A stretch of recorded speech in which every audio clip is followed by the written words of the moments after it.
እንዳጠፊ በጭራሽ እንዳጠፊ። እንደውም የእፎይን እጥፍ ነው ልትሆኝ የሚገባው ብዬ አስባለሁ። ለምን እፎይ ያው ጀግናችን ነው፣ ጎበዝ ነው። ፊት ለፊት ወጥቶ እንደዚህ እስልምናን ባዶን ያስቀረ ወንድማችን ነው። አንቺም ከሱ ጎን ቆመሽ እንደዛ እንድታደርጊ ከአንቺ ብዙ ነገር እንጠብቃለን። በርችልን እና በእውነቱ ክርስቶስ በክብር ያኖረን። እዚህ ስላገኘኋችሁ ሁላችሁም ደስ ብሎኛል። ያው እኔ ከ3 ዓመት በላይ ከነጽጽር ርቅ ያለውኝ እና በጸሎት እንተሳሰብ ለማለት ነው። ወንድሜ በርቱ፣ ጠንክሩ። የጉዟችን እስከ ኢየሩሳሌም እግዚአብሔር ይስጥል። አንቺ ውስጥ የሆነ ነገር በቃ አይቻለሁ፣ ተመልክቻለሁ። የተሰጠች ጸጋ አለ። ምንም ብታወሪ ያምራል፣ ይጣፍጣል እና ቁርአኑን በቃ ብትናደረግሽው አሰጣሽው በቃ እና እግዚአብሔር ይባርክሽ። የወለድሻቸው ልጆች ይባረኩ። እንደዚህ በእውቀት የሚያወራ ሰው እንዴት ደስ ይላል። ዝም ብዬ ነበር ሳዳምጥ የነበረው። በዚህ አጋጣሚ አበባ የተናገረችውን ነገር በደንብ ስሙት እሺ። ከውስጣቸው አዋህዱት። ከዛን ጠያቂ ትውልድ እንድትሆኑና የዘላለም ሕይወትን እንድታገኙ ነው፣ ሌላ አይደለም። እኔ አበባ እህታችን በጣም ደስ ብሎኛል። በእውነት በሚጣፍጥ አንደበት እንደዚህ አድርገሽ ፍትፍት አድርገሽ እና እንድጠፊብን አንፈልግም። አንቺ መጥፋት ሳይሆን እንደው በኑሮም ራሱ እንደው በስራ ምክንያት ራሱ የምትቸገር ከሆነ ከጎኗ ቆመን በደንብ አድርጋ የምትሰራበትን መንገድ ማመቻቸት አለንልሽ ከጎንሽ። እግዚአብሔር ይመስገን። አባቶቻችን አምላክ ያርክ። እግዚአብሔር ነው። አብዱ ማይከሳር ምርጥ ርዕስ ነው የተነሳው። እየተከተለ ገና እየገባሁ ነው፣ እየወረድኩ ነው ገና እንደወህይ። ምንድነው መሰላችሁ አላህና መልእክተኛው ነገርን በፈረዱ ጊዜ ሲል ላሽ በለው አላህ በነብዩ ላይ ይጸልያል። ኢነላህ ወመላኢከቲሂ ይሰሉነ ዐለን ነቢ ሲባል የአላህና መላኢከቱ የሱ መላእክቶች ይሰሉነ ዐለን ነቢ በነብዩ ላይ ይጸልያሉ ሲባል ይጸልያሉ ሳይሆን እዝነት ረህመት ያወርዳሉ። ጸሎት ዱዓ ነው። አይቆይ ማይክ ሰር ብያለሁ እኔ ንግግር አንድ ጊዜ ነው። ማይክ ሰር ርዕሰ ሻመት አላወራም እኮ በሱ ጉዳይ መከራከር ከፈለክ አመሬድ ያለበለዚያ ግን ቆይ አንድ ጊዜ ይጸልያሉ ሲባል ኢብን ከሲር እንደውም ምን ይላል ሱራ 33:56 የወረደበት ምክንያት ሲተነት ነው። በነገራችን ላይ ፎሎ አድርጓት፣ ሁላችሁም በደንብ ትጠቀሙባታላችሁ። አረበኛ ምናምን ትችላለች። ፎሎ አድርጓት ሁላችሁም ማለት ነው። አረበኛ እንኳን አልችልም ተይው። እና ኢብን ከሲር ምን ይላል የእስራኤል ልጆች ሙሴን ጌታ ይጸልያሉ ብለው ጠየቁት ይላል። አላህና መላእክቱ በነብዩ ላይ ይጸልያሉ የሚለውን ሲፈስር ማለት ነው። ከዛ ጠየቁት። ከዛ ጌታው ጠራውና ጌታ ይጸልያል ብለው ጠየቁ ሆይ ይለዋል ሙሴን። ነአም ጠይቀውኛል ምን ልበላቸው ይለዋል ሙሴ አላህን። አላህው እኔና መላእክቶቼ በነቢያቶቼና በመልእክተኞቼ ላይ እንጸልያለን ይለዋል። ከዛ ይቺ 33:56 ወረደች። ኢብን ከሲር ነው ያለ። ኢብን ከሲር አለ አበባ ወይንም ሰንባዲ አይደለም ያን ያለ። ጥሩ ነው። ያ አላህንና መልእክተኛውን ታዘዙ እሱንም ላሽ በለው። ነገር ግን ሊቃውንትና መነኮሳት ላይ ምን ችግር መጣ? 9:30 ይመስለኛል ሊቃውንትና መነኮሳትን ኦኬ ኮኔክሽን አንድ ጊዜ እሰማለሁ ግን ትሰማያለሽ? ኮኔክሽን ችግር አለ። እኔ ጋር ብቻ አንድ ደቂቃ ላውራና ላቆም መሰለኝ ሳያቆመኝ እሱ እና ሱራ 9 ላይ ቀጥታ ስትመለከቱ ወርዱን ሱራ 9 ቁጥር 30 ላይ አይሚን ቁጥር 31 ላይ አተخذ اخبارهم ورهبانهم اربابا من دون الله والمسيح ابن مريم ከአላህና ከመሲሁ ከመርየም ልጅ ሌላ ሊቃውንትና መነኮሳትን አርባበን ተخذ ያዙ አርባበን ጌቶች አድርገው ያዙ ይላል። ሙሐመድ ተጠይቆ ነበር አይሁዶችም እኛ ሊቃውንትን ዝናነለም ብለውት ነበር። ነገር ግን የመለሰው መልስ ምንድነው ሲባል ኦኬ ኮኔክሽን ቀያበራ አይ እናንተ ይሄን ስሩ ሲሏችሁ እሺ ትላላችሁ፣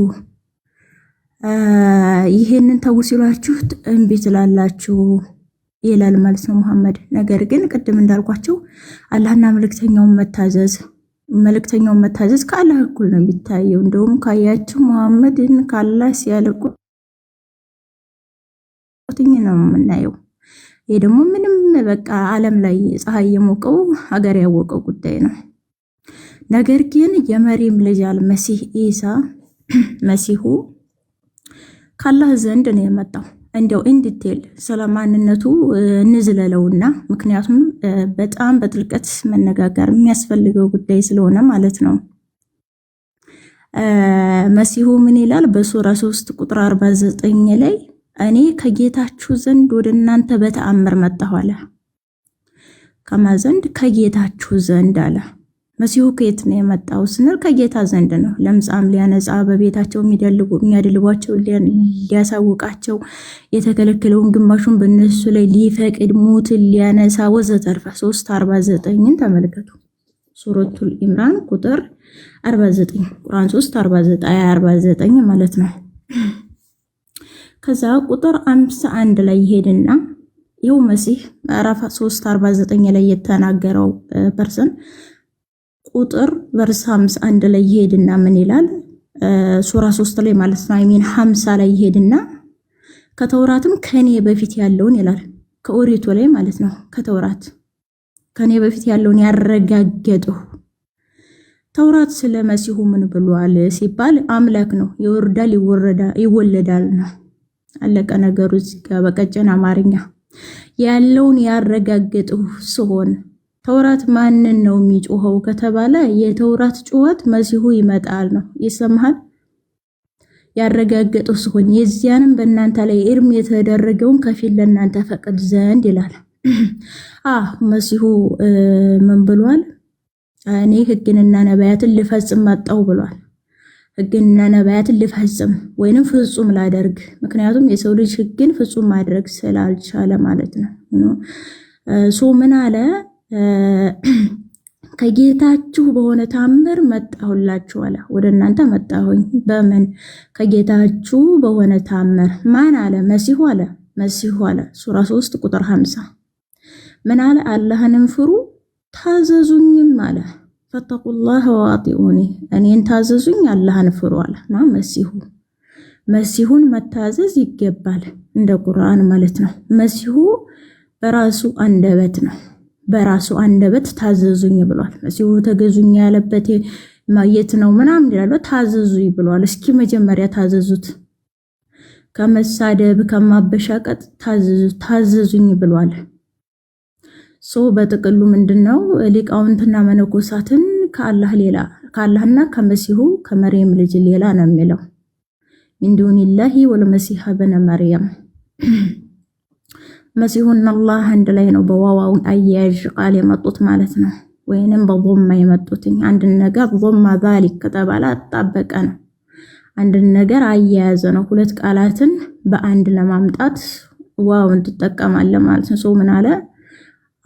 ከአላህና ከመሲሁ ከመርየም ልጅ ሌላ ሊቃውንትና መነኮሳትን አሊሃት አይልም፣ አርባብ ነው የሚለው። አሊሃት ቢል እንደተረጎሙትኛ አማልክት ነበር የሚል ነገር ግን ምንድነው ያለው? ጌቶች ነው የሚለው። አርባብ ጌቶች አድርገው ያዙ ነው የሚለው ማለት ነው። በምንድነው የምንረዳው? ሙስሊሞች በትንሣኤ ቀን ስንመለከት ለምሳሌ መሲሁ አሁን የትንሣኤ ቀን እውቀት ነው ተብሏል። በሱራ 43 ላይ መስለኝ አሁን መሲሁ የትንሣኤ ቀን እውቀት ነው ተብሏል። ስለሚያውቃት ነው እውቀት የሆነው፣ ግልጽ ነው። ሙሐመድን ደግሞ ስንመለከት በትንሣኤ ቀን ሰዎች ሁሉ ከአደም እስከ ኢሳ ድረስ አማልደኝ እያሉ ይጠይቃሉ። እያንዳንዱን አካል አልችልም ይላል ሁሉም ማለት ነው።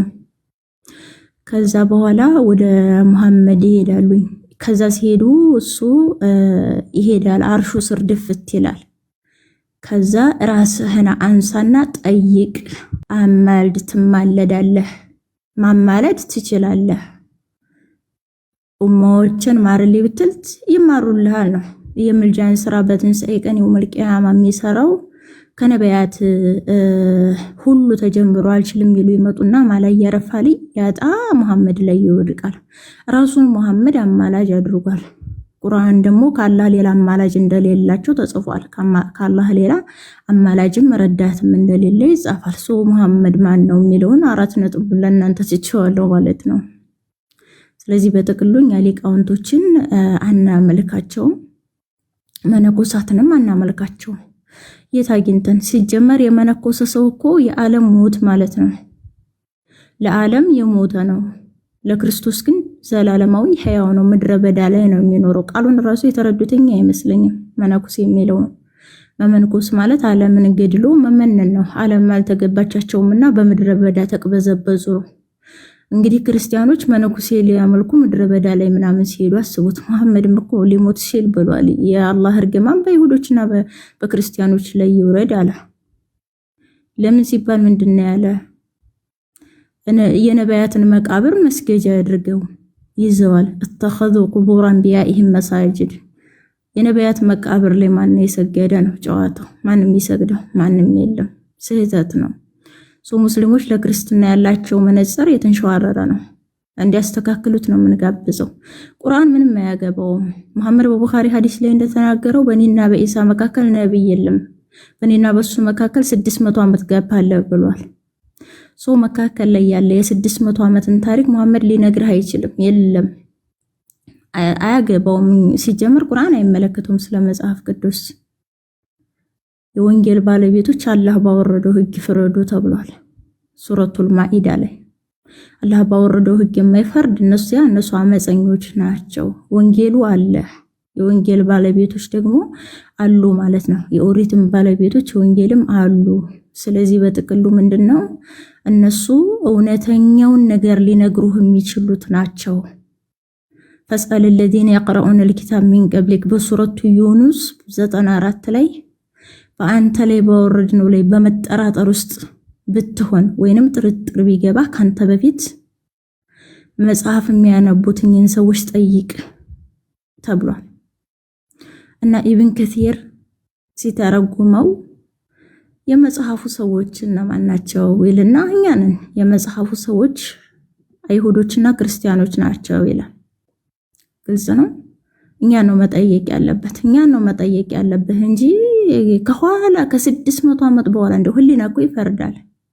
ቁርአን እንዴት ነው ስለ መጽሐፍ ቅዱስ ሊያወራ የሚንጠራራው? መጽሐፍ ቅዱስ ባለበት በአባቱ ከተማ ልጅቱ ተቀማ እንዲሉ አበው አይችልም ነው።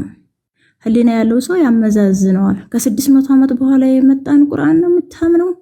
ለዛውም እኮ መሐመድ ትክክል ይናገር። ምክንያቱም በምዕራፍ 298 ላይ በልብህ ላይ ያወርዱታል ነው የተባለው። በልቡ ላይ ነው ወረደው። ያን ነገር ወርድ ባይወርድ አስተላልፎታል። ሁሉንም አስተላልፎ ነው የሞተው መሐመድ ወይስ ዋሽቶ ነው ወይስ ቀንሶ ነው? ምክንያቱም እኛ ላይ ያላነውን ቢቀጣጠፉ ወይንም ቢጨምር የልቡን ስር በኃይል በያዝ ነውና በቆረጥ ነው ብሏል። አላህ በገድል ነው ብሏል። የልብ ስር ተያዘ ማለት ሞተ ነው። መሐመድ ደግሞ ሊሞት ሲል እንቅጣ ባህሪ من ذلك ثم በመርዙ ምክንያት የልብ ስር እንደተቆረጠ ይሰማኛል ብሎ ነው የሞተው። በራሱ መስክሯል ማለት ነው መሐመድ። ስለዚህ በትክክል አስተላልፎታል ወይ ነው አስተላልፎታል የሚል ቢያንስ ለምሳሌ በነገር ምስክርነት በ3 ነው የሚጸናው። በአይሁዶችም ይሁን በእኛ ምስክርነት በ3 ነው የሚጸናው። መሐመድ ብቻውን ሊቆም አይችልም ነው። በእውነት ኦሪትን አላህ ካወረደው እንዴት ያስፈርዱሃል? እኛ ያላህ ብርሃን ያለባት መምሪያ ያለባት ኦሪትን ያወረድን ስንሆን ኦሪት እነሱ ዘንድ ያለች ሲሆን እንዴት አንተን ፍረድ ይሉሃል? ምክንያቱም ቁርአን 3:3 ላይ ኦሪትና ወንጌልን ከቁርአን በፊት አወርዷል ይላል።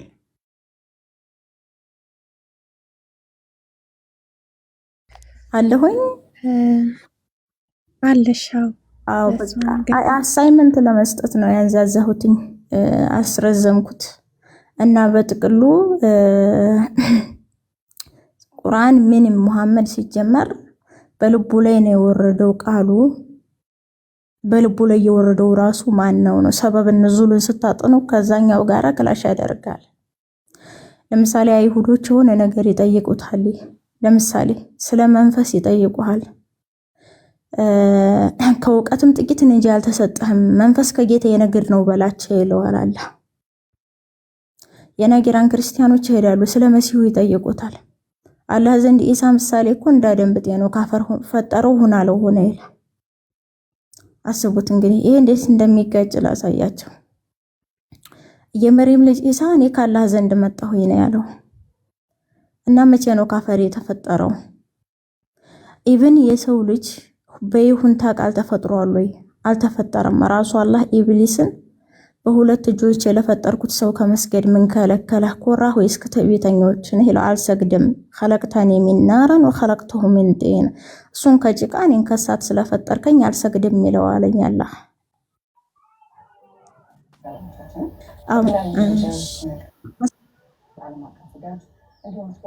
ሰምታችኋል? የሆነ ጽሑፍ አይቼ ነበረና አበባ ዘሚካኤል እግዚአብሔር ይባርክሽ ነው በተን ስታደርጊው አንቺ ታውቀሻል የእፎይ ሚስት ነሽ ተብለሻል። ኮሜንት እያየሁ እኮ እየሳኩ ነበር። ኮሜንት እያየሁ ነበርና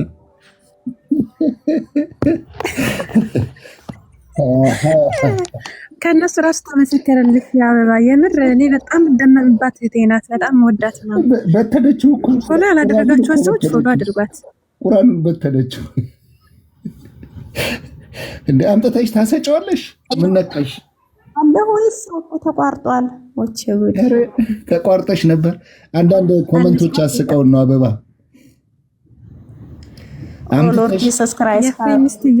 አምጥተሽ ቁርአኑን በተን ስታደርጊው በቃ አንቺ አውቀንሻል የእፎይ ሚስት ነሽ አሉሽ። አይ አላውቀውም። ማን ነው ወንድማችን እፎይም ብዙም አላውቀውም። እኔ በሰሞኑን ግን ሲወራ ስለሰማሁኝ እንጂ አላውቀውም በእውነቱ እውነት ለመናገር እና አመሰግናለሁ። ዞሮ ደስ ይላል። እንግዲህ ያው ሴት ልጅ ሁለት አታገባም በሚለው እናሳረገው እና ምንድነው መሐመድ በልቡ ላይ ነው የወረደው ቁርአን በለውሁል መህፉዝ ወይንም በሰማይ ሰሌዳ ላይ ተጽፏል። የተጻፈ ነገር ነው። ነገር ግን መሐመድ ሰዎች ሆነ ጥያቄ ሲጠይቁትኝ ጥያቄው ምርምር የሚሻው ከሆነ ቆየት ይላል።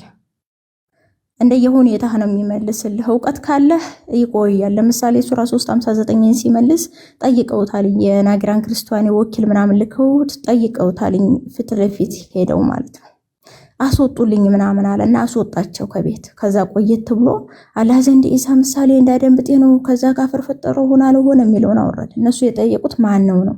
የአላህ ባሪያ ነው ትላለህ። ማን ነው እሱ? ሁ ኢዝ መሲህ ኢሳ ማን ነው እሱ ብለው ነው የጠየቁት። እሱ ግን አልመለሰም። ጥያቄው አባይ መልሱ ዱባይ ማለት ነው። አሁን በትክክል አስተላልፎታል ወይ ነው? እንደ ምዕራፍ 2 ከሆነ በልብህ ላይ አውርዶታል ነው የሚለው። በልቡ ላይ ጅብሪል ማአት ናቸው በዘወይ ማአት ናቸው ቁርአንን ያወረዱትኝ ማአት ናቸው። በ81:21 ላይ መንፈስ እንዳወረደ ነው የተነገረው። ከ18 ጀምሮ ቁርአን የክብር መልክተኛው ቃል ነው ይላል። እንዲሁም በአርሹ ባለቤት ወይንም አርሹ ላይ ባለው ዘንድ ትእዛዙ ተሰሚ የሆነለት መላእክት አምላክን ያዙታል የሚል መቼም ክንፍ ያለው ሰው አይኖርም በፕላኔታችን ላይ መንፈስ ይላል እና ስለዚህ በጥቅሉ ቁርአን ምዕራፍ 2 ደግሞ 98 ላይ ጅብሪልን ነው በልብህ ላይ አውርዶታል። ለጅብሪል ጠላት የሆነ ሰው በላቸው። እሱ ቁርአን በቁጭት ይሞት ምናምን ብለው ጨማምረውታል። ኤኒዌይ እሱ ቁርአንን ከፋፍሎ አይሚን ምዕራፍ 2 ቁጥር 97 ላይ ማለት ነው 97 ላይ ለምእመናን መሪና በስራት ሲሆን ባላህ ፈቃድ በልብህ ላይ አወርዶታል ይላል። አወርዶታል ማንን? ቁርአን ያወረዱት አካል ብዙ ናቸው እና የተወረደውን መሐመድ ሁሉንም አስተላልፏል ወይ?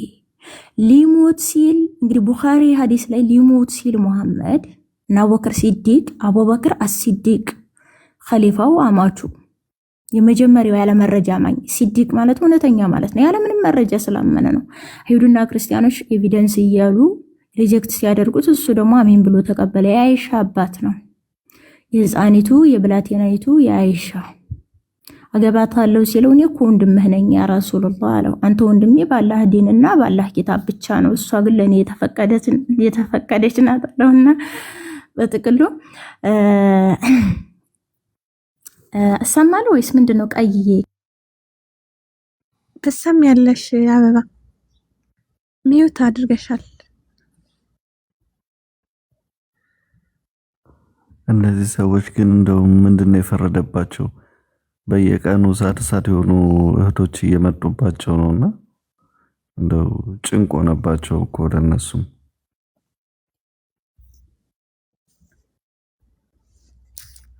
በጣም አበባ በጣም ጎበዝ ልጅ ናት። እኔ ቴሌግራም ላይ ነው የማውቃትና በጣም ጎበዝ ናት። ጉዳችሁ ፈላ ሙስሊሞች፣ የእውነት አሁን ገና ጉዳችሁ ፈላ። እንዴ አልሰማም እንዴ? በሁለት የተሳለ ናት ነገር አውርቼ እኮ ጨርሻለሁ። ምን ላይ ራሱ እንደተቋረጠ ንጉስ ሚዩት አድርገሽ ነበር። አሁን ቀጥይ። ኦኬ፣ ለማንኛውም ምን ላይ ነበር ያቆምኩት? ምክንያቱም ጨርሻ አውርቼ አሳርጌ ነበርና ቁርአን ላነብ ስወጣ ስታክ ያደርጋል። ያው ስለ ቲክቶክ ባክግራውንድ ያን ያህል አይደለም፣ አዲስ እየወረድኩ ነው፣ ገና አልተጻፍኩም ምናምን በቅጠሉም በድንጋዩም ላይ ነኝና ለዛ ነው። በጥቅሉ ለሙስሊሞች ያለኝ ሜሴጅ ምንድነው? መጽሐፍ ቅዱስን አንብቡት። መጽሐፍ ቅዱስና ቁርአንን አነጻጽሩት። ለምሳሌ መሲሁ እኔ ከጌታችሁ በተአምር መጣሁ አለ። ሱራ 3:49 ላይ ለምሳሌ ድምጽሽ ግን ትንሽ ታፈና። አሁን አባ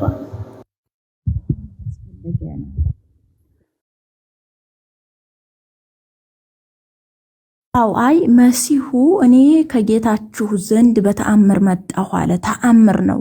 መሲሁ አወላለዱ ራሱ ተአምር ነው እና እኔ ከጌታዬ በተአምር መጣሁ ተብሎ መቀየር ለምን አስፈለገ? ከጌታዬ አላለም፣ ይረብኩም ነው ያለው። ከጌታችሁ ዘንድ በተአምር መጣሁ አለ። ሙታንን አነሳለሁ፣ ወፍ እፈጥራለሁ ይላል። ኢብን ወፍን ከጭቃ እፈጥራለሁ፣ እተነፍስባታለሁ፣ በአላህ ፈቃድ ወፍ ሆና ትበራለች እና መተንፈሱ ላይ መፍጠሩ ላይ ሙት ማንሳቱ ላይ ሰዎች የሚያደልቡትን መስጠቱ ላይ እርም የተደረገውን ከፊሉን መፍቀድና አለመፍቀድ ላይ ይህንን ሁሉ ኦቶሪቲ ኢሳ ነው የያዘው። ሁሉ አላህን የምታገኙት ወፍ ሆና ትበራለች የሚለው ነው። ይሄም ሙፈሲሮች የሌሊት ወፍ ናት የፈጠራት፣ ትንሽ በራ ከአላህ ፍጥረት ትለይ ዘንድ ትንሽ በራ ሞተች ይላሉ። ማንም ሰው መፍጠር አይችልም። ትንቢተ ኢሳይያስ ምዕራፍ 48 ላይ እኔ እግዚአብሔር ነኝ ይላል። እኔ ያህዌ ክብሬን ለማንም አልሰጥም አለ አምላካችን። ክብሬን ለማንም አልሰጥም አለ። መፍጠር ደግሞ ትልቁ ክብሩ ነው። እዚጋ ሲፈጥር እናያለን። ስለዚህ ከጌታችሁ በተአምር ወደ እናንተ መጣሁ አለ። አላህን ፍሩ፣ እኔን ታዘዙኝ አለ። 1924ን ስትመለከቱትኝ ፈናደሃ ሚን ታህቲሃ አላ ተህዘኒ ቀድ ጀአለ ረቡኪ ታህተኪ ሰሪያ ጀአለ ረብኪ ታህተኪ ሰሪያ። የረብ የሆነው ጌታ የሆነው ማን ነው? መርየም በዘንባባ ስር ወልደው ስትጨነቅ ከበታቿ ጌታሽ ከበታችሽ ወንዝ አድርጎልሻል ሲል ጠራት ይላል። ጠራት ወይቃል ابن حنادها ኢብን ከቲር ሲፈስር ልጇን ጠራት ይባላል ብሎ ፈስሯል። ልጇ ጌታ ነው ማለት ነው። ምንድነው የምታስተባብሉት? ጌታ ነው መሲሁ። የትንሣኤ ቀን ማወቂያ ነው አይደለ? ቁርአን ሱራ 43 መሰለኝ የትንሣኤ ቀን እውቀት ነው ይላል። መሲሁ እውቀት አለው ነው። እውቀት ሳይኖረው አንድ አካል እውቀት አይባልም። አምላክ ሳይሆን አንድ አካል እንዴት ነው አምላክ የሚባለው? መሲሁ የአላህ 1% ነው። ምዕራፍ 9:31 ይለናል። ከመሲሁ ከአላህና ከመሲሁ ከመርየም ልጅ ሌላ ነው የሚለው። ከአላህና ከማሌላ ከመሲሁ ሌላ። መሲሁ አላህ ወደ ራሱ ወስዶታል፣ ልኮታልም ወስዶታል። ግልጽ ነው አይደል? ልኮታልኝም ወስዶታልኝም። ምዕራፍ 4 ቁጥር 158 ላይ አላህ ወደ ራሱ አነሳው፣ አሸናፊና ጥበበኛ ነው ይላል። ዘን መሲሁም አሸናፊና ጥበበኛ ነው ማለት ነው። በሌላ አማርኛ ስርዋጽና ቅሰጣ አይደለም። ግልጽ ነው። ቁርአን መርምሩ ሙስሊሞች። ለምን ማትመረምሩት? ጊዜው አብቅቷል። የመጨረሻው ሰዓት ላይ ነው ያለነው እኮ። ቁርአን ከመጽሐፍ ቅዱስ ቀፍሎ 40% ወይንም 50% የሚሆነው የቁርአን ቃል የመጽሐፍ ቅዱስ ቃል ነው።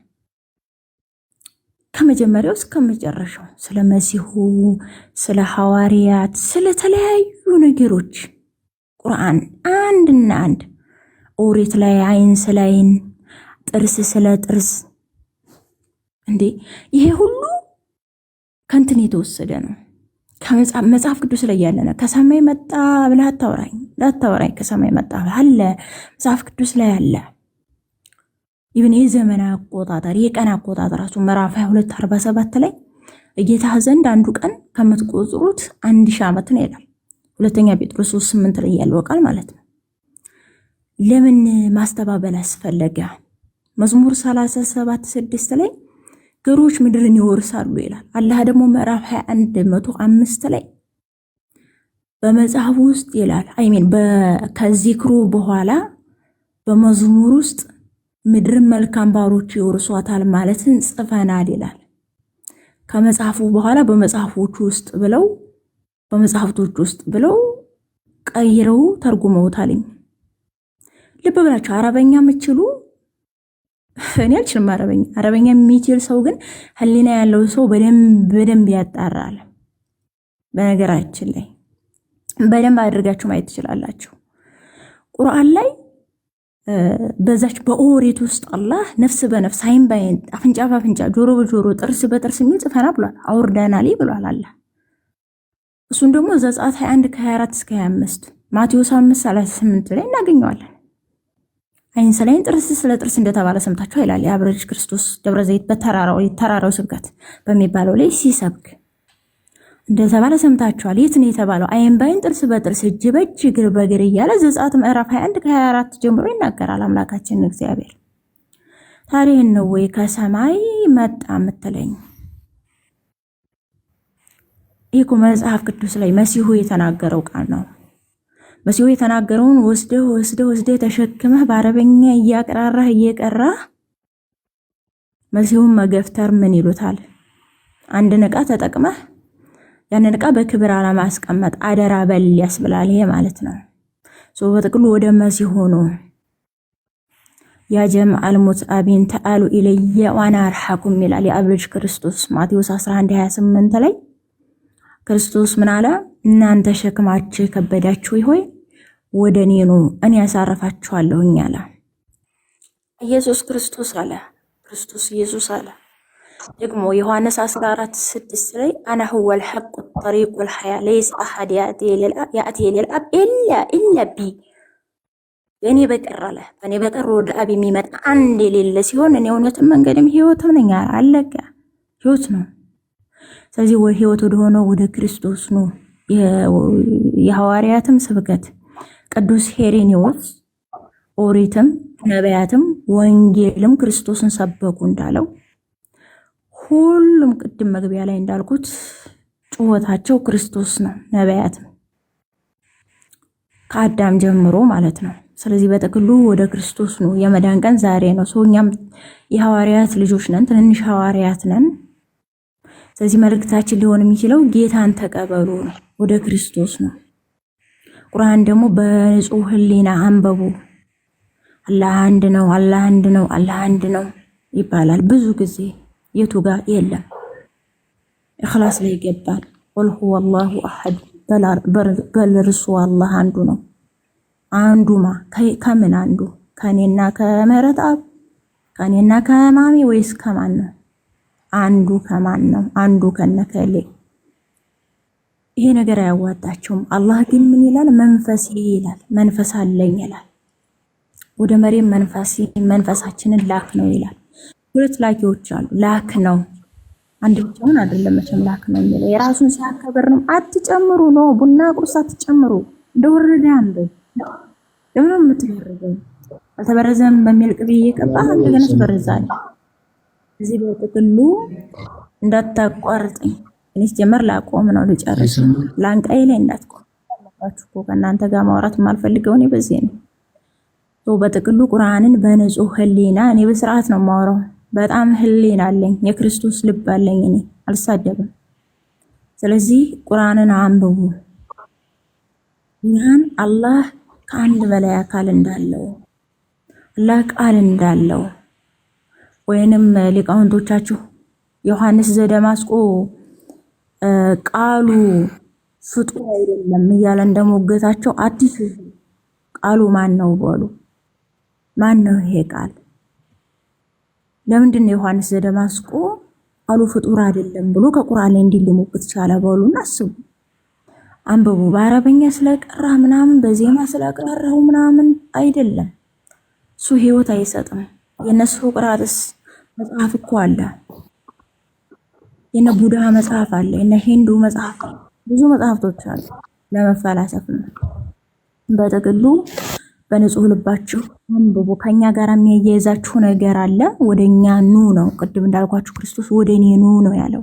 ስለዚህ ወደኛ ኑ በአንድነት እግዚአብሔርን እንድናመልክ። ምክንያቱም የነቢያት ጩኸት መሲሁ ነው። መሲሁ መጣ ሄደ። መሐመድ መጣ፣ መሲሁ ሊሳደብ ጀመረ። አልተሰቀለም፣ ስድብ ነው።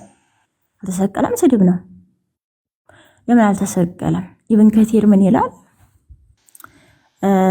እሱን ሊጠቁም የፈለገውን ሰው እያለ አላህ አስመሰለው አለ። አላህ አስመሰለውና መሲሁን ጣራው ላይ ያደረጉ። ጣራው አንድ አመት አስቀመጠችው ይላል። አንድ አመት ሳና እዛች ጣራዋ ቀዳዳ ላይ መሲሁ ተኛ። ዘይገርም ያንኛውን ግን ሰቀሉት አለ ኢብን ከቲር አለ። ኢብን ከቲር አለ 457ን ሲተነትም ከዛ በኋላ እሾህ አደረጉለት አለ። ጎንጎ ነው እሾህ አደረጉለት። የውሱም እንዳይቀርፉም እሾህ አደረጉለት የተመሰለው ሰውዬ ላይ። ከዛ እኔ በጣም ሾክ ያደረገኝ ትርጉሙ ምንድነው? ምን አለ? በመስቀሉ ስር በተሰቀለው አካል ስር ሆና መርየም እንግዲህ አላህ የመረጣት በቃ በብልቷ ላይ ራስ ኡፍ ይሰማል እፍ ብሎ የነፋፋባት በሱረቱ ሂጅር ሱራ 15 ላይ ፍጥረቱንም ባስተካከልኩትና ከመንፈሴ በነፋሁበት ጊዜ ሰጋጆች ሆናችሁ ደቁ ይላቸዋል አላህ መላእክትን እና አስተካክሎ እፍ አለበት አላህ አደም ላይ እፍ ሲልበት ሕያው ሆነ። መርየም ማህፀን ላይ አላህ ነፋ። ድምፅሽ እንደቅድም ሆኗል አበባ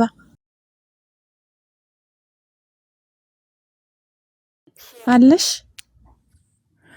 ኮኔክሽን ኤርፎንሽ መሰለኝ። አሁን መተሻል ቀጥ ኤርፎን አልጠቀምም፣ ኮኔክሽን ነው። አሁን ኔትወርክ የለም ያለሁበት ቦታ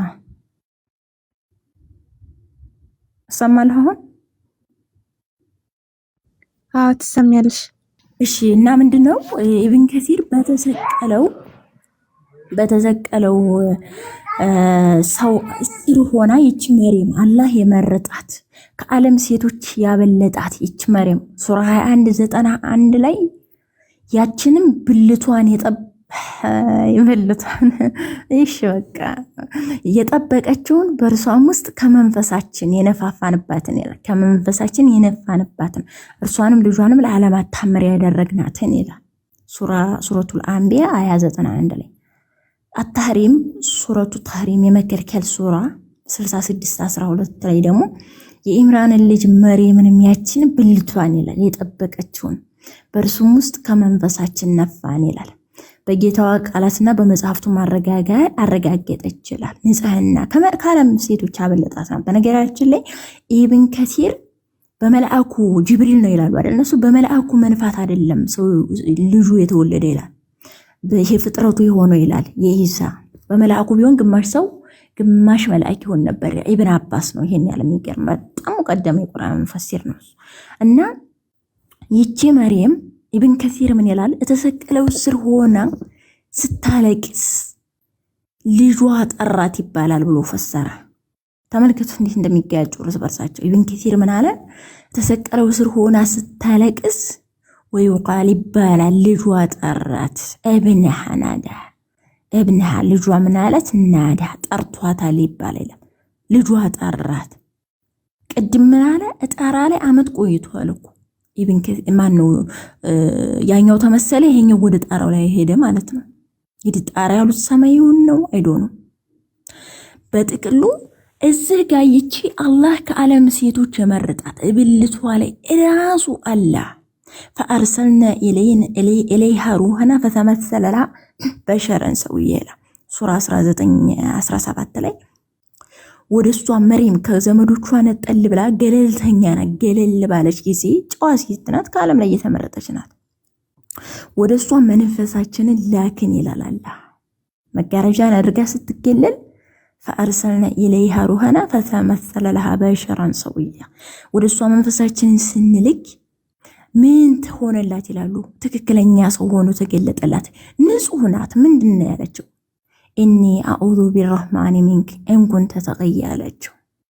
እኔ ካንተ በረህማን እጠበቃለሁ የምትፈራ እንደሆን ካለችው አይደለም እኔ ንጹህ ልጅ ልሰጥሽ ከጌታሽ መልእክተኛ ይላታል።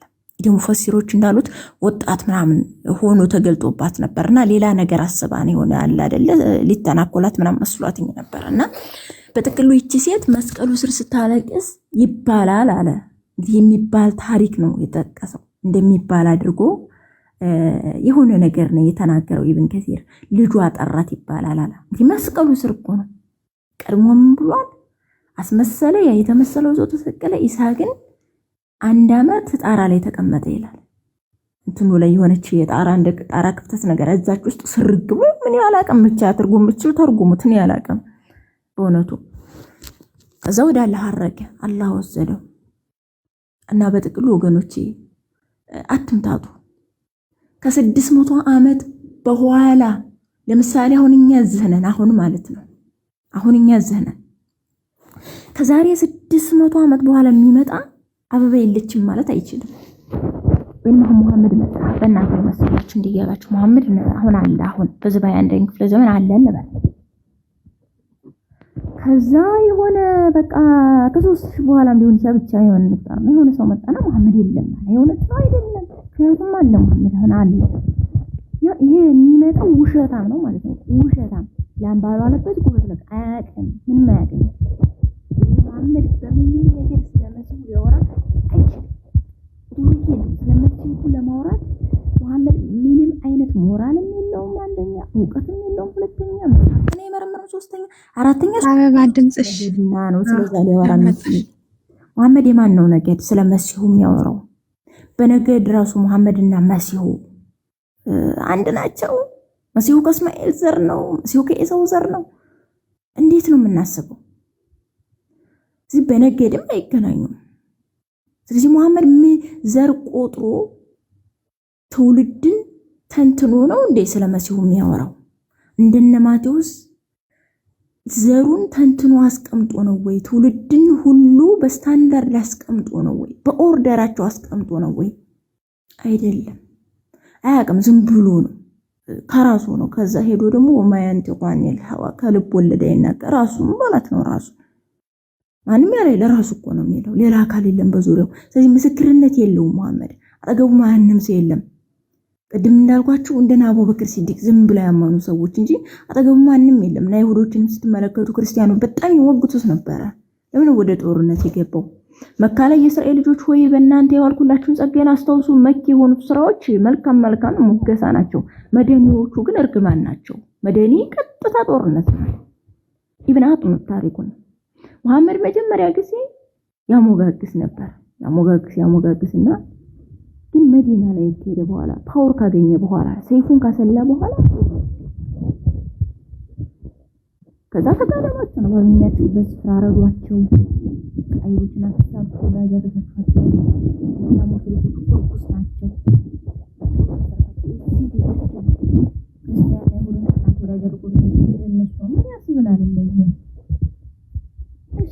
አበባ ትንሽ ራቅ ብሏል ድምጽሽ። ያደር ቀስ ብሎ ይርቃል። ለምን አላውቅም። አዎ ኔትወርክ የለኝም። በቃ ዝለላ ቆመውና ሙስሊሞች ወደ መሲሁ ሁሉ ለማለት ፈልጌ ነው። በሰፊው ሌላ ጊዜ ነጥብ በነጥብ ሲመቸን በተለይ ከአብይ ጾም በኋላ ብንወያይበት ደስ ይለኛል። ነጥብ በነጥብ እሱም እንወያያለን። በዚህ ጉዳይ ካሉ ይምጡ። አይወያዩም፣ እኔ ስለማውቃቸው ነው። በዚህ ጉዳይ አይወያዩም። ግን ሰዎችን ለማዳን አድርጉ። ሰዎችን ለማዳን ክርስቲያኖች ሰዎች እንዲድኑ ይሆን በፍርሃትና በመንቀጥቀጥ ይሆን የተባለው መልስ ለመስጠት እና አባቶች በትህትና ነበር የሚወያዩት። የሰማሪያው ትልቅ ፈላስፋ ጀስቲን ማርተር ዲያሎጉ ዊዝ ትራይፎ የተባለ መጽሐፉን ስትመለከቱ ትህትናው አፍንጫው ድረስ ነበር። እና ትራይፎ አሁን የማይመስለውን ነገር ይላል። እንደ ሙስሊምም ያደርገዋል ትራይፎ ያው ባይኖርም እነሱም ይመስሉታል። እና እንዴት ነው እንደው በቃ ሰማይና ምድርን ይዘረጋ ምናምን። ምክንያቱም የግኖስቲኮች አስተምሯል ስጋ ከውድቀት በኋላ የመቀጣጫ ነው የሚለው ይሄ የተመረዘ አስተምሮ ስለነበረ ቀድሞ አዳም በገነት የነበረው ስጋ አይደለም ስለሚሉ እነዛ አሁን በቃ ሰማይና ምድርን የፈጠረ ይሄንን የወደቀ የቆሸሸ ስጋ ለበሰ እያልከኝ ነው ምናምን ይለዋል። ጀስቲን ማርተር ግን በትህትና ነበር እና ኢሳይያስ ትንቢት 9:6 እየጠቀሰ ያስረዳ የነበረው እንደ አባቶቻችን በትህትና ይሁን በመልካም ማስተሳሰቢውን ብዙዎች ወደ ክርስቶስ ይመለሳሉ። ተመልሰዋል፣ አሳይተናል፣ ወጥተዋል። የተሰወሩ የሚወጡ ማዕት ናቸው። በማስመሰል አይደለም። እና ሰሞኑን ራሱ አንድ ሾርት ቪዲዮ አይቼ ነበረ። ክርስትና ስምህ ማን ነው ሲሉትኝ ወለታህና ምናምን እና በጣም እንደዛ ባይደለም። በእውነት ነው መሲሁ እውነት ነው። ውሸት አያስፈልግም። እውነት እስልምና እውነት ቢሆን ኖሮ መሲሁ ካላህ ዘንድ መጣ የሚለውን ለምን ተቀየረ? መሲሁ ካላህ ዘንድ የመጣ ተአምር አድራጊ ነው። ሞት የሚያስነሳ ነው። ወፍ ፈጥሯል። ፈጣሪነቱ ለምን ተሰረዘ? የእውነት ከሆነ ወደ ክርስቶስ ነው። ሙስሊሞች እኛም ክርስቲያኖች በትህትና በፍቅር በእውቀት ይሁን በሙቀት ሳይሆን በእውቀት ስለዚህ ለደረጃ ሳይሆን በመረጃ ስናወራ ይሁን ነው። እግዚአብሔር ይስጥልኝ። አስረዘምኩኝ፣ ይቅር በሉኝ። እንግዲህ ማይክፈል እኔ ጨርሻለሁ። ወይ አውርጅኝ እንግዲህ ወይ እንደዛ ነገር ነው። እግዚአብሔር ይስጥልኝ። እሷን ቃል ህይወት ያሰማልን፣ ጸጋውን ያብዛልሽ። አበባ እህታችን ሁሌም ናይልን ግን በጣም ታስፈልጊናለሽ እና እንደዚህ ቤት መሲም ትከፍታለች አንዳንዴ። ሁሌም ብትመጭልን መች ከሆነ አሪፍ ነው። እናመሰግናለን።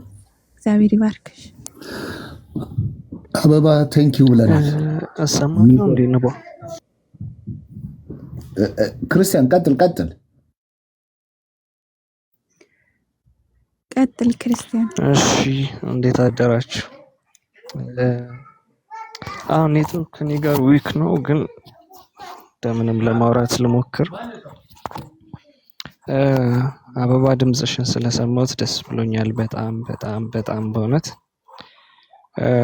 አበባን አይ ቲንክ 5 ዓመት በፊት ምናምን ማውቃት ቴሌግራም ላይ እና እኔ የዛኔ 17 ዓመቴ ምናምን ነበር። በእውነት አያልቅባትም ብታወራችሁና በጣም ደስ የምትል ልጅ ነች። በጣም ማለት ነው። እና በጣም ደስ ብሎኛል ድጋሚ ስለሰማሁት ድምፅሽን። አበባ እየሰማሽኝ ከሆነ ሜቢ በእርግጥ ወደዚህ ስመጣ ብዙ ሰዎችን አግኝቻለሁ። እኔም እንግዳ ነኝ በእርግጥ ግን እነ ቢኒን አገኘኋቸው፣ እነ ካሌብ የኢየሱስን በፊት ቴሌግራም ላይ በጣም ይሰሩ ነበር። አበባ ማለት እኔ እንጃ። እንዲያውም እዚህ ቲክቶክ ላይ ስመጣ ስላላገኘኋት ቅር ብሎኝ ነበርና ደስ ብሎኛል በጣም። አያልቅባትም በእውነት ብታወራ ማለት ጀስት በጣም ነው የምታስገርመኝ ስለ እስልምና ያላት እውቀት ምናምን። እና በፊት እውነት ለሁሉ ላይ ቴሌግራም ላይ በጣም ረጅም ሰዓት ሰማት ነበር። በጣም ደስ የምትል በቃ እኔን ታላቅ እህቴም ብላት እናቴም ብላት በጣም ደስ የምትለኝ። ምክንያቱም እኔ በዛ ሰዓት እንዳልኳችሁ በጣም ሙስሊሞች ቻሌንጅ ያደርጉኝ ሰዓት ስለነበር ሞር ኦፍ እስልምና ምን እንደሚመስል እንዳውቅ ያደረገች ልጅ ስለሆነች ፎሎ አድርጓት። በእውነት በጣም ነው የምጠቅማችሁ በጣም።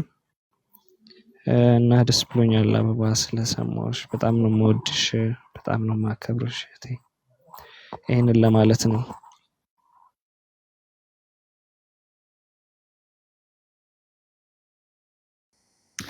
ብሩክ አመሰግናለሁ ክርስቲያን። ያው እኔም እንግዲህ ያው ክርስቲያናዊ ግዴታ እንጂ እውቀት ኖሮኝ አይደለም። ግን ክርስቶስ ፍቅር ግድ ይላል አለዛ ነው። እና ስላገኘሁት ደስ ብሎኛል። እግዚአብሔር በቤቱ ያጽናን። ነውሃቦ የብሩካን ላቦ የሚለውን የጽድቅ ቃል እንድንሰማ ይፍቀድልን። ክርስቶስ ዓለም ላይ ሊፈርድ ይመጣል። አዎ ለፍርድ ይመጣል። ቡኻሪ ሐዲስ ላይ አላህ ዘንድ የቂያማ ቀን በጣም የተጠላው ስም ራሱ የነገስታት ንጉስ ተብሎ የተጠራ ነው ይላል። ራእይ 19 ራእይ 17 14 ላይ መሲሁ የአላህ ቃል ተብሏል። ማለት ያለው ስላችሁ ደግሞ ነው ብቻ ቀድሞ የተናገረው መጽሐፍ ቅዱስ በልብሱና በጭኑ ላይ የነገስታት ንጉስ የጌቶች ጌታ የሚል ተጽፎበታል ተብሏል አይደል? ማን ነው ይሄን የተጻፈበት? ጌታችን መድኃኒታችን ኢየሱስ ክርስቶስ ነው። እና አላህ ዘንድ ቡኻሪ ሐዲስ ላይ ሳነብ በቂያማ ቀን የተጠላው የነገስታት ንጉስ ተብሎ የሚጠራው ሰው ነው ይላል። የነገስታት ንጉስ ተብሎ የሚጠራው ሰው ነው። በጣም በጣም ይገርመኛል ማለት ነው። እና ራእይ ምዕራፍ 17 14 ላይ እነዚህም በጉን ይወጋሉ ይላል። በጉም የነገስታት ንጉስና የጌቶች ጌታ ስለሆነ ድል ይነሳቸዋል ይላል። ራእይ 19 15 16 አካባቢ ደግሞ ወለኋለ ሶብሂ ወለ ፈኽዚሂ ስም መክቱብ መሊክል አምላክ ወረቡል አርባብ በልብሱና በጭኑ ላይ የጌቶች ጌታ የነገስታት ንጉስ የሚል ስም ተጽፏል። እዛ ጋር የቂያማ ቀን አላህ ዘንድ የተጠላው ስም አኽነ ለአስም ይሄ አኽነ በጣም የተጸየፈው ስም የተጠራ ይወድዓ እስመሁ ስሙ ይሄን የተጠራ አላህ ዘንድ የተጠላ ስም ነው። መርምሮ ሆኖ ሙስሊሞች እና በእውነቱ ክርስቶስ በክብር ያኖረን። እዚህ ስላገኘኋችሁ ሁላችሁም ደስ ብሎኛል። ያው እኔ ከ3 ዓመት በላይ ከነጽጽር ርቅ ያለውኝ እና በጸሎት እንተሳሰብ ለማለት ነው። ወንድሜ በርቱ፣ ጠንክሩ። የጉዟችን እስከ ኢየሩሳሌም እግዚአብሔር ይስጥል። ያ አበብዬ ታንኪዩ። እኔ እንኳን ዛሬ ነው የሰማሁሽ። ወደዚህ የመጣሁት በጣም በቅርብ ጊዜ ነው። አንዳንድ ሰው እንግዲህ በዚህ ቲክቶክ ላይ ያየሁት ሲያወራ ሲናገር በቃ ይጣፍጣል። ልክ እንደ ጅረት ውሃ እንዲወርዳል። which means ያኛው ነገር ከእግዚአብሔር የተሰጠ ጸጋ ነው ብዬ አምናለሁ። እና አንቺ ውስጥ የሆነ ነገር በቃ አይቻለሁ፣ ተመልክቻለሁ። የተሰጠች ጸጋ አለ። ምንም ብታወሪ ያምራል፣ ይጣፍጣል። እና ቁርአኑን በቃ ብትና አደረግሽው፣ አሰጣሽው በቃ። እና እግዚአብሔር ይባርክሽ፣ የወለድሻቸው ልጆች ይባረኩ። እንደዚህ በእውቀት የሚያወራ ሰው እንዴት ደስ ይላል። ዝም ብዬ ነበር ሳዳምጥ የነበረው። እንግዲህ ሙስሊሞችም በዚህ አጋጣሚ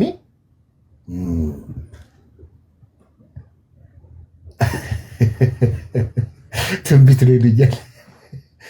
ኦፍ ኮርስ ለእስልምናው ትንቢት ነው፣ መሐመድም ትንቢት ስለተናገረ ማለት ነው። ግን በዚህ አጋጣሚ አበባ የተናገረችውን ነገር በደንብ ስሙት እሺ።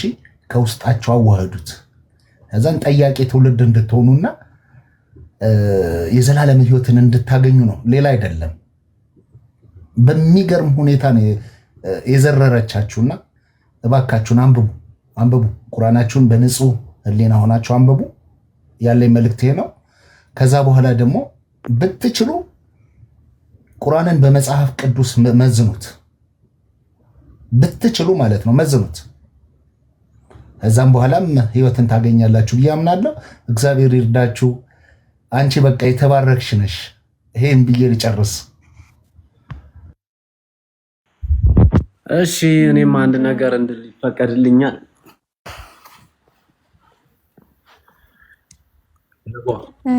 እሺ አመሰግናለሁ ንቧዬ፣ እግዚአብሔር ያክብርልኝ። ያው እንዲህ አይነት ልጆችን ነው አምጪልን ስለ የነበረው ማለት ነው። ለምን በፊት የነበሩ አሉ ብዙ ልጆች አሉ፣ አሁንም ገና ያልተነኩ ማለት ነው። ባለፈው ብዬ ነበር እነ ዲያቆን ዶክተር ቢኒያም እነ መምህር ሙሌ በነበሩ ሰዓት በቴሌግራም ነበር ያኔ፣ እንዲህ ቲክቶክ አልነበረም። እዛ ላይ የነበሩ ብዙ ልጆች ነበሩ። እህታችንም ከዛ መሰለኝ የመጣችው በጣም ደስ የሚል ትህትናዋ፣ እርጋታዋ ለሰዎች መዳን የምትሆን ማለት ነው። ያው አሁን ብዙ ጊዜ እነሱ ሲሳደቡ መልሰን የስድብ መልስ የምንሰጣቸው ከሆነ ለመዳን ሳይሆን ለመበሻሸቅ ነው የሚሆነው። እህታችን አሁን ጥሩ መልእክት አስተላልፋለች። በትህትና ይሁን ሰዎችን ለማዳን ይሁን አለች። በቃ የምንፈልገው ይሄንን ነው። እግዚአብሔር ያክብርልን። እህታችን ስለመጣሽ በጣም ደስ ብሎናል። ብዙ ልጆች አሉ፣ በጣም ብዙ ልጆች አሉ እንደዚህ መስራት የሚችሉ ብቻ ምንድነው አልወጡም። እህታችንን ደግሞ ማገዝ ባለብን ነገር ሁሉ እናግዛታለን። ኢትዮጵያም ካለች በዳታም ይሁን በስልክም ይሁን እኛ እንኳን ገብተን እንደሷ ማስተማር ባንችልም ለሰዎች መድረስ ባንችልም የሚደርሱትን ግን አግዘን ወደዚህ መጥተው ለብዙዎች መዳን ምክንያት እንዲሆኑ ከጎናቸው ልንቆም ይገባል። እኔ አበባ እህታችን በጣም ደስ ብሎኛል። በእውነት በሚጣፍጥ አንደበት እንደዚህ አድርገሽ ፍትፍት አድርገሽ እዚህ ጋር እንትን ላይ ኮመንት ራሱ የደቡትን ወዲያው ሐሳባቸው እስኪቀየር ድረስ እንዲህ በቃ አሁን ወደ አንቺ መጥቷል። ጎበዝ አንቺን ነው መስማት የምንፈልገው ወደ ማለት ደረጃ ደርሷል። ከአንቺ ብዙ ነገር እንማራለን እኛ ራሱ እና እንድጠፊብን አንፈልግም። አንቺ መጥፋት ሳይሆን እንደው በኑሮም ራሱ እንደው በስራ ምክንያት ራሱ የምትቸገር ከሆነ ከጎኗ ቆመን በደንብ አድርጋ የምትሰራበትን መንገድ ማመቻቸት አለንልሽ ከጎንሽ። እግዚአብሔር ደግሞ ያግዝሻል። የተሰጠሽ መክሊት አለ። በዛ መክሊት ደግሞ በደንብ መጠቀም አለብሽ። ክርስቶስ ሲመጣ አንቺ የአባቴ ብሩካን ከሚባሉት ወገን ነው የምትሆኚው ማለት ነው። ለምን መክሊትሽን ተጠቅመሽ ብዙዎችን የምታተርፊ ስለሆንሽ ማለት ነው። ያን መክሊት በደንብ እንድትጠቀሚበት እንፈልጋለን። አበባችን እውነት እግዚአብሔር አምላክ ጨምሮ ጨማምሮ ጸጋውን ያብዛልሽ። በርችልን።